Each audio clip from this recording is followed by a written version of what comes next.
श्री कृष्ण कहते हैं, जिस स्त्री के पूजा घर में ये एक चीज होती है वहाँ गरीबी कभी भी नहीं आती। इसी के साथ हम जानेंगे कुछ ऐसे कार्यों के बारे में जो आपको अपने घर के पूजा घर में कभी भी नहीं होने देने चाहिए, वरना ऐसे लोगों की पूजा कभी भी भगवान स्वीकार नहीं करते। इन कार्यों के बारे में स्वयं भगवान श्री कृष्ण ने नारद जी को बताया था, तो पूरी जानकारी के लिए इस वीडियो को अंत तक जरूर देखिएगा। नमस्कार दोस्तों, स्वागत है आप सभी का एक बार फिर से। दोस्तों सच्ची श्रद्धा से कमेंट्स में जरूर लिखे हर हर महादेव, जय श्री कृष्ण। दोस्तों जिस घर के बने मंदिर में ये चीजें नहीं होती तो वहाँ पर गलती से भी धन और बरकत नहीं होती। व्यक्ति का धनी होने का ख्वाब अधूरा रह जाता है।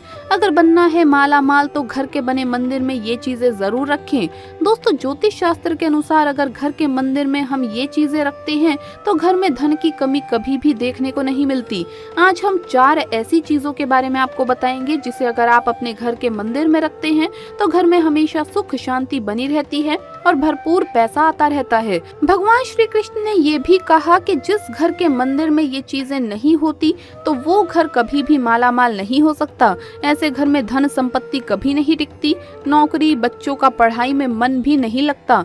दोस्तों हमारी भारतीय संस्कृति में छोटी या बड़ी किसी भी तरह की पूजा को करने के कुछ निश्चित नियम निर्धारित किए गए हैं और इन नियमों का पालन करते हुए ही हमें पूजा पाठ करना चाहिए, क्योंकि तभी हमारी पूजा का कोई अर्थ होता है और हमारी आराधना का हमें फल भी मिलता है।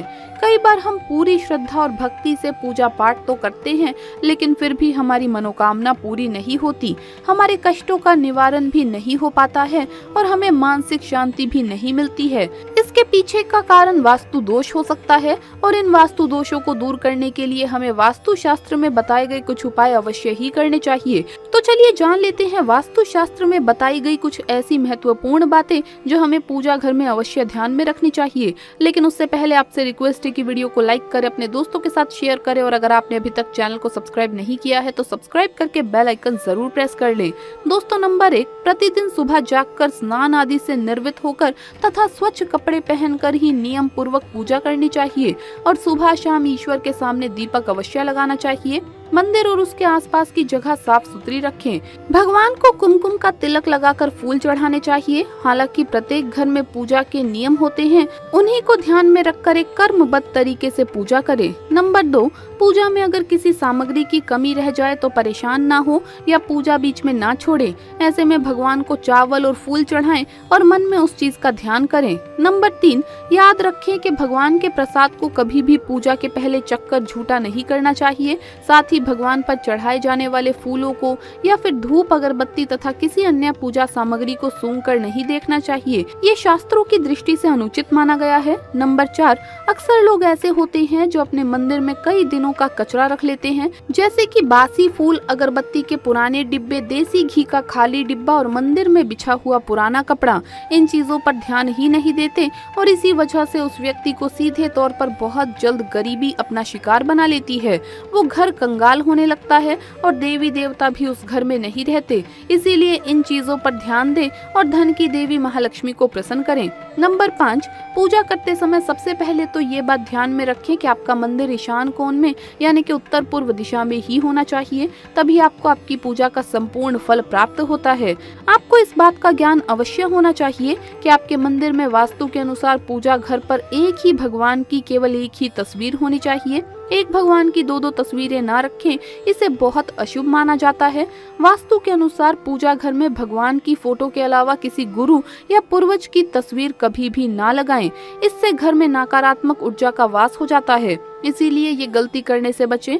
आइए अब जानते हैं कि हमारे पूजा घर में कौन सी 4 चीजें अवश्य होनी चाहिए। अगर आप भी धन से माला माल होना चाहते हैं तो घर के बने मंदिर में ये चीजें जरूर रखें। दोस्तों नंबर 1, शंख। ज्योतिष शास्त्र के अनुसार घर के बने मंदिर में अगर आप शंख रखते हैं तो घर में हमेशा बरकत बनी रहती है।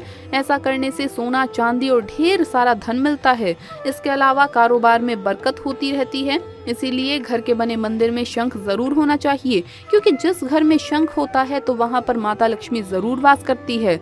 नंबर 2, गंगा जल। हमारे शास्त्रों में गंगा जल को अत्यंत पवित्र माना गया है, इसीलिए पूजा घर में गंगा जल का होना अत्यंत आवश्यक है। गंगा नदी सभी पापों को नष्ट करने वाली तथा सभी व्याधियों का नाश करने वाली है, इसीलिए अगर आपके पूजा घर में एक तांबे के छोटे से पात्र में आप गंगा जल भरकर रखते हैं तो इससे आपके पूजा घर की शुद्धता बनी रहेगी और आपको आपकी पूजा का संपूर्ण फल प्राप्त होगा। प्लास्टिक की बोतल में या किसी अपवित्र धातु के बर्तन में गंगा जल नहीं रखना चाहिए। अपवित्र धातु जैसे एल्यूमिनियम और लोहे से बने बर्तन, गंगा जल तांबे के बर्तन में रखना शुभ रहता है। नंबर 3, दोस्तों शास्त्रों के अनुसार विष्णु जी और लक्ष्मी जी का ऐसा चित्र जिसमें दोनों एक साथ हो, घर के बने मंदिर में अवश्य होना चाहिए। कई लोग अपने मंदिर में लक्ष्मी जी की मूर्ति तो रख लेते हैं, लेकिन लक्ष्मी नारायण का चित्र या मूर्ति नहीं रखते।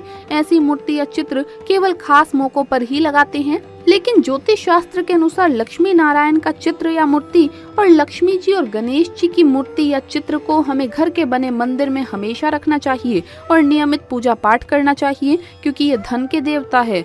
लक्ष्मी नारायण का चित्र या मूर्ति अगर हम अपने घर के बने मंदिर में रखते हैं तो इससे बरकत और कारोबार में मुनाफा होता रहता है, घर में खुशियाँ आती है, पैसों की कोई भी कमी नहीं रहती।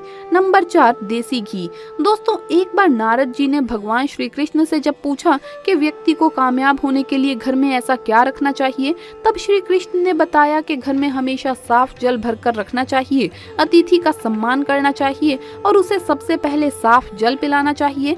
साथ ही साथ घर के बने मंदिर में देसी घी हमेशा रखना चाहिए, जो कि भगवान श्री कृष्ण ने महाभारत काल में बताया था। अगर जो व्यक्ति भगवान श्री कृष्ण की ये बात नहीं मानता तो उसे गरीबी का सामना करना पड़ता है। नंबर 5, कलश। शास्त्रों में कलश को पूर्णता का प्रतीक माना गया है, चाहे वो सत्यनारायण की पूजा हो, दीपावली, नवरात्रि का पर्व हो या फिर किसी प्रकार का उत्सव हो तथा मांगलिक कार्य हो। कलश की स्थापना किए बिना सब अधूरा माना गया है। पूजा में कलश का उपयोग देवताओं का आवाहन करने के लिए किया जाता है। ईश्वर के सामने तांबे के कलश में पानी भरकर रखना इतना शुभ होता है कि अगर हम अपनी रोज की पूजा करते समय भगवान के सामने तांबे के कलश में पानी भरकर रखें तो उसका चमत्कारिक प्रभाव हमें अवश्य देखने को मिलता है। इसीलिए मुख्य रूप से तांबे के कलश का उपयोग करें। इसके अलावा किसी भी शुभ मुहूर्त या त्योहार पर आप जब भी पूजा करें तो कलश पर कुमकुम से स्वास्तिक चिन्ह बनाकर उस पर चावल लगाएं और मोली बांध दें। फिर कलश में शुद्ध पानी भरकर उसमें थोड़ा सा गंगा जल मिला लें। कलश को भगवान के दाईं ओर रखें। फिर भगवान की पूजा करते समय कलश की पूजा करें। इसके बाद पूरे मन से भगवान के साथ साथ कलश को भी नमस्कार करें। सभी पवित्र नदियों का आवाहन करें। पूजा के बाद पूजा घर में इस जल से छिड़काव करें। घर के बाकी हिस्सों में भी इस जल का छिड़काव करें और बचा हुआ पानी तुलसी के पौधे में चढ़ा दें। ऐसा करने से इस अभिमंत्रित जल से निकलने वाली सकारात्मक ऊर्जा घर के वातावरण को पवित्र बनाती है और संपूर्ण घर में अद्भुत शांति का एहसास होता है। कलश में हम जो जल भरकर रखते हैं उसकी पूजा करने से हमारे घर और आसपास का वातावरण सकारात्मकता से भरपूर और सुख समृद्धि से भरा हुआ रहता है।